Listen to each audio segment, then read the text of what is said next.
Welcome and welcome back to my channel myself Soumashree. আজকে আরও একটি ইন্টারেস্টিং ভিডিওর সাথে হাজির হয়ে গেছি। আজকে চলে এসেছে কিন্তু বনমালী সরকার স্ট্রিট, তোমরা সবাই যেটাকে কুমোরটুলি স্ট্রিট বলে চেনো। তো আর বেশি দিন বাকি নেই, কিন্তু আর হাতে গুনে 51 দিন বাকি। তো চলো, দুর্গা প্রতিমা মানে আমাদের মৃন্ময়ী মা চিন্ময়ী রূপে কতটা হয়ে এসেছে, তৈরি হয়ে এসেছে, সেই প্রস্তুতি পর্বের ভিডিও নিয়ে আজকে চলে এসেছে কিন্তু কুমোরটুলি স্ট্রিটে। তো সবার প্রথমেই দেখতে পাচ্ছ মুরারীমোহন পাল। তো চলো স্টুডিওয় গিয়ে ঢুকে দেখা যাক এবং পুরো কুমোরটুলি জুড়ে ঘুরে দেখব যে কতটা মা রেডি হয়েছে এবং তার প্রস্তুতি পর্ব সমস্ত কিছু। তো পুরো ভিডিওটা দেখার অনুরোধ রইল, স্কিপ না করে। তো প্লিজ পুরো ভিডিওটা দেখতে থাকুন, আর ভালো লাগলে লাইক কমেন্ট শেয়ার করে দেবেন, আর প্লিজ চ্যানেলটা সাবস্ক্রাইব করে দেবেন। তো প্রথমেই ঢুকে পড়েছি মুরারীমোহন পালের স্টুডিওতে, যেখানে তোমরা দেখতেই পাচ্ছ মা কিন্তু মৃন্ময়ী রূপে রেডি হয়েছে এবং খুব তোড়জোড়ভাবে কাজ চলছে, কারণ হাতে গুনে আর 51 দিন বাকি মহালয়া আসতে। তো মায়ের অলরেডি কিন্তু মাটি পড়ে গেছে খড় মাটি দিয়ে, কিন্তু এরপরও আরও অনেক কাজ আছে, তারপর রং আছে, সেগুলো শোকাবে। প্রত্যেকটা কিন্তু বুকিং হয়ে গেছে অলরেডি। তো চলো তোমাদের সঙ্গে পুরো কুমোরটুলি শেয়ার করব ভিডিও, দুর্গা প্রতিমার প্রস্তুতি পর্ব 2025 সালের। তো চলো পুরো ভিডিওটা দেখতে থাকো। কাকু এরপর কি রং হবে নাকি আরেকবার মাটি বসবে? এখনো দেরি আছে, 20 দিন আগে আসবে তখন রং হবে। 15-20 দিন আগে রং, 1 মাস 20 দিন বাকি আছে। হ্যাঁ 51 দিন মতো বাকি আছে, হয়তো বলে দিচ্ছি আর কতদিন বাকি আছে। 20 দিন পরে এসে দেখবে আগে 20 দিন আগে রং হবে। আচ্ছা, একদম মাটির পোলে পড়ে গেছে। তো চলো আরো তোমাদের সঙ্গে শেয়ার করছি। আচ্ছা, এখনো কি তোমরা মহালয়ার দিনই চোখ আঁকো? সেই ওখানে এখন ঠিক নেই না? আচ্ছা, তো চলো নেক্সট তোমাদের সঙ্গে শেয়ার করছি সনাতন পালের শিল্পায়ন, কিন্তু প্রতিমা শিল্পী জয়ন্ত বড়ুয়া। বাও, কি মিষ্টি ঠাকুর ছোট।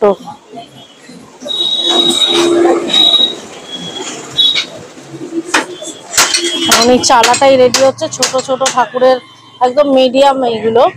আর ওপাশে দেখো চালা মুখ।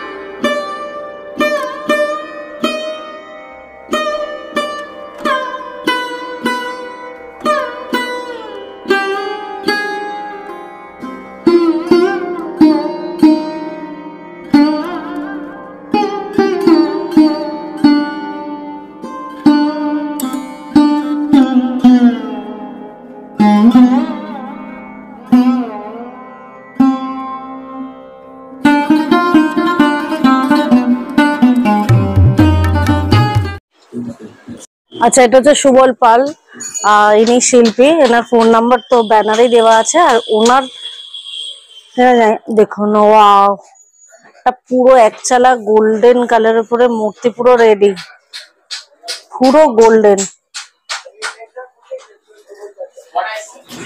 আচ্ছা, উনি কিন্তু এই ধরনের তোমাদের যে এই গাছ কৌটো হয়, বড় বড় কাঠের গাছ কৌটো, সেগুলোও কিন্তু এখানে বানানো হয়। যারা বিয়ের পারপাসে অনেকে থিম রেডি করে, বিয়ের থিম, সেই থিমের গাছ কৌটো এ ধরনেরও ওনারা বানান। কারোর যদি যোগাযোগ থাকে মানে লাগে, তো অবশ্যই যোগাযোগ করতে পারেন, এই স্ক্রিনে দেওয়া নাম্বারে যোগাযোগ করতে পারেন। ওনারা এই ধরনের কাজ করে থাকে। প্রচুর ছোট ছোট ঠাকুর, এখানে একটা একচালার ঠাকুর রেডি হয়েছে, একচালার প্রতিমা অবশ্যই রেডি হয়ে গেছে। আর এখানে বড় বড় যে প্রতিমা, মৃন্ময়ী মা এখন সাজছে চিন্ময়ী রূপে, প্রায় সবই একদম দোরগোড়ায়, কাছের দোরগোড়ায় দাদা। আর এখানে তোমরা সোলার যা যা ঠাকুরের সাজ হয়, সেই সাজের জিনিসপত্র তোমরা এখান থেকে পেয়ে যাবে কুমোরটুলিতে। এই দোকান আছে, এখানে আরো অনেক কিছু আছে, ঠাকুরের সমস্ত যা যা সোলার কাজ হয় সেগুলো। ওয়াও, এখানে এখন ওয়াটার পেন্ট হচ্ছে, সব ছোট ছোট সাইজের মা। এবং সে প্রায় আর 51 দিন মতো বাকি পুজো আসতে। খুব তোড়জোড়ে কাজ হচ্ছে।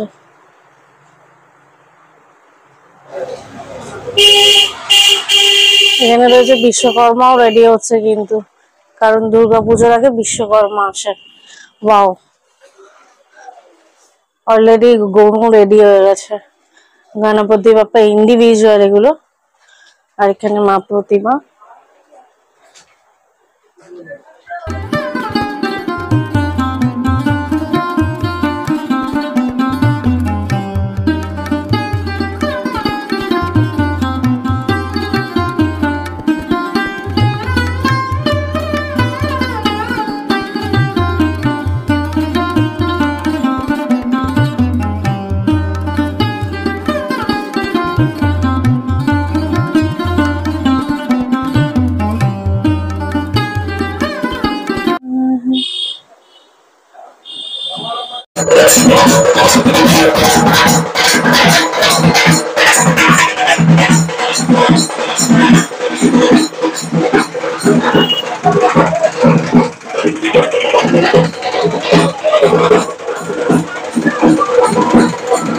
আচ্ছা, এটা হচ্ছে সেই মোহনবাসী রুদ্রপাল শিল্পী, তোমরা অনেকেই চেনো। এই হচ্ছে তারকনাথ শিল্পালয়, শিল্পী কিন্তু মোহনবাসী রুদ্রপাল। তো মোহনবাসী রুদ্রপাল সবাই আপনারা জানেন যে সাবেকি ঠাকুর বানাতে একদম বিশ্ববিখ্যাত। মানে এটা খারাপ কিছু বলা হলোই না, কারণ এত সুন্দর সাবেকি সাজ কিন্তু মোহনবাসী রুদ্রপালই পারে। এবং তার ছেলেরা আপনারা জানেন যে সনাতন রুদ্রপাল, প্রদীপ রুদ্রপাল, ওনারাই বংশধর মোহনবাসী রুদ্রপালের। আর অলরেডি সনাতন রুদ্রপাল কিন্তু ওনার বড় ছেলে, মেবি আমি যতটা জানি উনি কিন্তু পদ্মশ্রী প্রাপক পেয়েছেন উনি অলরেডি।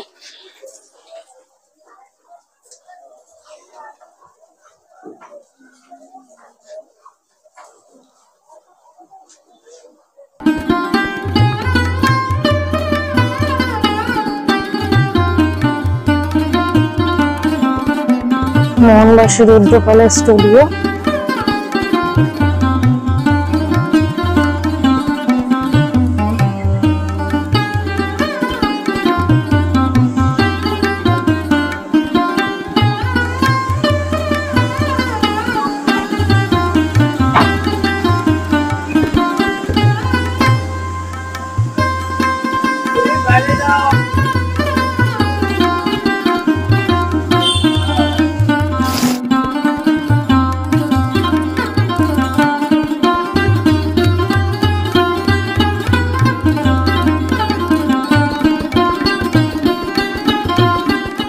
ওয়েদারটা মাঝে মাঝে এমনই খারাপ হয়ে যাচ্ছে যে বৃষ্টি কমছে আবার শুরু হচ্ছে, এরকমই সিচুয়েশানে কিন্তু আমি ভিডিও করা বন্ধ করিনি। তো এর পরবর্তী যে স্টুডিওতে তোমাদের সঙ্গে নিয়েছি, তিনি কুমোরটুলির একজন অন্যতম প্রতিমা শিল্পী, তিনি হচ্ছেন ইন্দ্রজিৎ পাল। তো তার এটা স্টুডিও, সরাসরি তোমাদের এখান থেকে শেয়ার করছি এখানে মা কতটা রেডি হয়েছে। এবং প্রত্যেকটার হাইট কিন্তু অনেকটা বড়, ঠিক আছে, মানে এই মুহূর্তে হাইট আমি তোমাদের বলতে পারছি না, তোমরা দেখে নাও। এরপর যাচ্ছে কিন্তু কৃষ্ণপালের কাছে, এখানেও কিন্তু এনার প্রত্যেকটা ঠাকুরের হাইট কিন্তু মোটামুটি 12-14 ফুটের একদম ওপরেই বলা যায়। তো প্রায় একদম মৃন্ময়ী মা সেজে উঠেছে। মাকে এখনই কত সুন্দর লাগছে। হ্যাঁ, মানে দেখো মাটি কিন্তু পড়ে গেছে, তারপরে একটা মসৃণ ভাবটা চলে এসেছে। কারণ এইখানে না কি করে, মাটি খড় দেবার পর একটা কাপড় দেয়, মানে একদম সুতির কাপড় দিয়ে মসৃণ করে। তারপর কিন্তু এলাম ধনঞ্জয় রুদ্রপাল অ্যান্ড সানসের এখানে। তো মোটামুটি এনার হাইট 6-7 ফুটের মধ্যে ঠাকুর রয়েছে। তাছাড়াও তোমরা এখানে খুব একটা ঠাকুর দেখতে পাচ্ছ না, কারণ প্রত্যেকটা শিল্পীদের আলাদা গোডাউন থাকে, তারা কিন্তু সেখানেও মাতৃ প্রতিমা রেডি করে। তো এখানে দেখো অসম্ভব সুন্দর লাগছে এই একচালার ঠাকুরটা, অসম্ভব সুন্দর। মাকে তো মনে হয় মৃন্ময় রূপেও অসাধারণ লাগে। মা এমন একজন মানে পৃথিবীতে আবির্ভূত দেবী, যে মাকে যে কোনো সাজেই কিন্তু অসম্ভব সুন্দর লাগে, অসম্ভব ভালো লাগছে। মানে এরপর যে ফিনিশিং টাচ পেলে যে কতটা আরও ভালো লাগবে তোমাদের বলে বিশ্বাস করতে পারবো না। এই যে তোমাদের যেমন কথা বলছিলাম যে একটা কাপড় দিয়ে না তারপর কাপড় দেয়, জল দিয়ে সেট করে, তারপর মাটির প্রলেপ লাগায়। তাতে কি হয় ওই যে মসৃণতাটা চলে আসে, তাতে যখন রং করা হয় তখন কিন্তু ফিনিশিং টাচ দেওয়া হয়। আর দেখো এই যে কাপড় দেয়, কাপড় দিয়ে মাটি দেয়, তারপর না ওয়াটার পেন্ট করতে থাকে, তাতে কী হয় মসৃণতাটা বাড়ে এবং মাটি সেট হয়। তো প্রচুর কাজ থাকে একটা প্রতিমা, দেবী প্রতিমা রেডি করতে গেলে প্রচুর খাটনি, অসম্ভব খাটনি কেটে প্রত্যেকজন শিল্পী, প্রতিমা শিল্পী এক একটা দেবী মূর্তি রেডি করে এবং তাদের ফিনিশিং টাচ দেওয়া।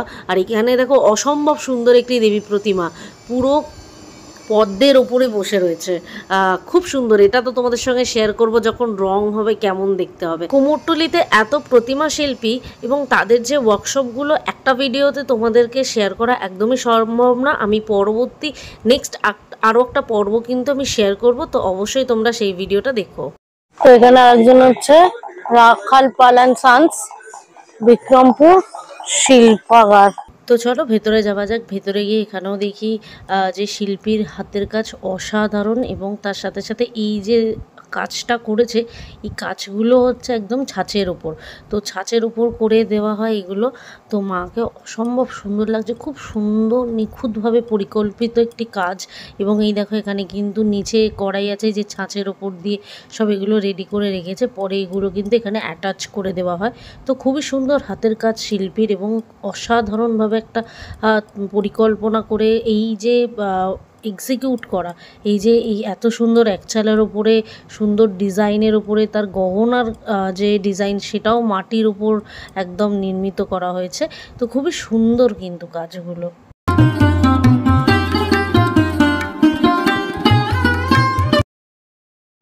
তো চলো পরবর্তী আরও একটি প্রতিমা শিল্পী স্টুডিওতে যাওয়া যাক। তো এর পরেই রয়েছে কিন্তু এমন একটি শিল্পী স্টুডিও যেখানে অসাধারণ কাজ করা হয়েছে, দেবায়ন স্টুডিও, শিল্পী নৃসিংহ পাল। তো তোমরা নৃসিংহ পালকে অনেকেই চেনো এবং ব্যানারে নাম্বার দেওয়া আছে। প্রত্যেকটা ঠাকুর কিন্তু বুকড, মানে ইনি একজন অন্যতম প্রতিমা শিল্পী যার প্রত্যেকটা ঠাকুরের হাতের কাজ এবং নানান ধরনের ডিজাইনের ওপর, পরিকল্পনার ওপর কিন্তু নির্মিত করেন উনি, এবং ওনার কাজগুলো কিন্তু অসম্ভব সুন্দর। প্রত্যেকটা ঠাকুরের হাইট মোটামুটি 14-15 ফুট কি তার ওপরে, কারণ আমি দূর থেকে দেখছি, খুব একটা জানি না, 20-22 ফুটের তো হবেই মোটামুটি।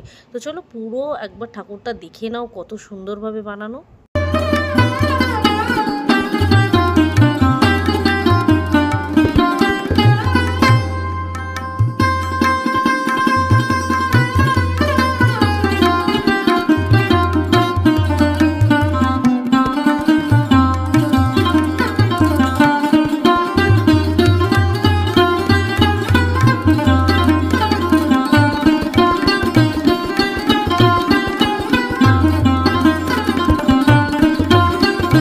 এখানে চলছে ফাইবারের কাজ, কারণ তোমরা সবাই জানো যে ফাইবারের ঠাকুর এখন বিদেশের মাটিতে পাড়ি দেয়, এবং ফাইবারের এই জিনিসগুলো তৈরি হয় না ছাঁচ হিসাবে।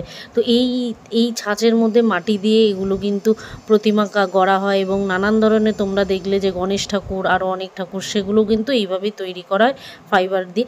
তো এই যে গলির ভেতর ঢুকে গেলাম, কুমোরটুলির অলিতে গলিতে কিন্তু সমস্ত কুমোররা বাস করে এবং তাদের স্টুডিও এখানেই থাকে। এবং এগুলো তোমরা দেখতে পাচ্ছ যে নিচে তারও সেকেন্ড ফ্লোরেও কিন্তু তাদের স্টুডিও, ঘর, সমস্ত কিছু তাদের এই একটা জায়গায়, মানে হয় না তাদের ভালোবাসার কাজ এটা তাদের। তো তারা এইখানে খুব কষ্টেও যাপন করে, এত কষ্টে যাপন করে, কিন্তু তাদের এই জায়গাটাই তাদের কাছে প্রিয়, এবং তাদের কাছে এটা ভগবানের স্থান বলা যায়, কারণ এটা মন্দির তাদের কাছে। তারা খুব ভালোবেসে কাজটা করে, কারণ এখানে যারাই দেখতে পাচ্ছ আমার যতদূর মানে মনে হয় তারা কিন্তু খুবই কম পুঁজিগত শিক্ষায় শিক্ষিত, তারা কিন্তু সবাই এই হাতে করি পেয়েছে বাবা ঠাকুরদার কাছ থেকে। তো এখানে অর্পিতা স্টুডিও দেখতেই পাচ্ছ, সমীর পাল আর সুজিত কুমার পাল, তাদের এটা স্টুডিও। অসাধারণ মৃত্তিকা শিল্পী তারা, প্রতিমা শিল্পী, এবং মাটির কাজ তো অসম্ভব সুন্দর, সাথে বৃষ্টি, এবং এই শুধু মাটি এবং বৃষ্টির গন্ধ দুটো একসঙ্গে না একটা মানে এমন গন্ধ বাঙালি পায় যেই গন্ধগুলো মনে করিয়ে দিচ্ছে যে পুজো আসছে। পুজোর গন্ধ এবং মা আসছে, সেই মায়ের গন্ধ কিন্তু আমরা এখন থেকেই পেতে শুরু করেছি। বাঙালি কিন্তু এই মানে কিছু গন্ধ পায়, যেমন শিউলি ফুলের গন্ধ, কাশ ফুলের গন্ধ, এই শুধু মাটির গন্ধ, বৃষ্টির গন্ধ, এবং তার সাথে সাথে কিন্তু মা আসছে, আকাশের বাতাসে কিন্তু সেই গন্ধ ছড়িয়ে পড়েছে। এখানে সমস্ত মানুষ, সমস্ত প্রতিমা শিল্পী সবাই খুব ব্যস্ত, কারণ তাদের হাতে এখন পরপর প্রচুর পুজো, গণেশ পুজো আছে, তারপর হচ্ছে বিশ্বকর্মা পুজো আছে, দুর্গা পুজো আছে, এই সমস্ত কিছু একসঙ্গে তাদের সমস্ত ঠাকুর কমপ্লিট করতে হচ্ছে, তাই তারা ভীষণভাবে ব্যস্ত। তাদের কোনো রকমভাবে আর ডিস্টার্ব করলাম না, তোমরা পুরো ভিডিওটা দেখতে থাকো। আর এই পুরো পার্টটা আমি দুটো ভাগে ভাগ করে দিলাম, এটা প্রথম পর্বের পার্ট, সেকেন্ড পার্ট নিয়ে তোমাদের সঙ্গে খুব তাড়াতাড়ি ফিরে আসছি, তোমরা অবশ্যই দেখতে থাকো। আর আজকের ভিডিওটা কেমন লাগলো অবশ্যই জানাতে ভুলো না, ভালো লাগলে একটি লাইক করে দিও, কমেন্ট করে দিও, শেয়ার করে দিও সবার মধ্যে। যারা ফেসবুক দেখে দেখছো তারা অবশ্যই ফলো করো, ইনস্টাগ্রামে ফলো করো, সমস্ত আইডি কিন্তু ডেসক্রিপশন বক্সে দিয়ে রাখলাম। আর ভালো লাগলে সবাই সাবস্ক্রাইব করে দিও, পাশে থাকা বেল আইকনটা প্রেস করে দিও, যখনই ভিডিও দেবো নোটিফিকেশনের মাধ্যমে পেয়ে যাবে। তাই কুমোরটুলি দুর্গা প্রতিমার প্রস্তুতি পর্বের দ্বিতীয় পর্ব নিয়ে খুব তাড়াতাড়ি ফিরে আসি। সবাই ততক্ষণ খুব ভালো থেকো, সুস্থ থেকো, সদা সতর্ক, সদা সাবধানে থেকো।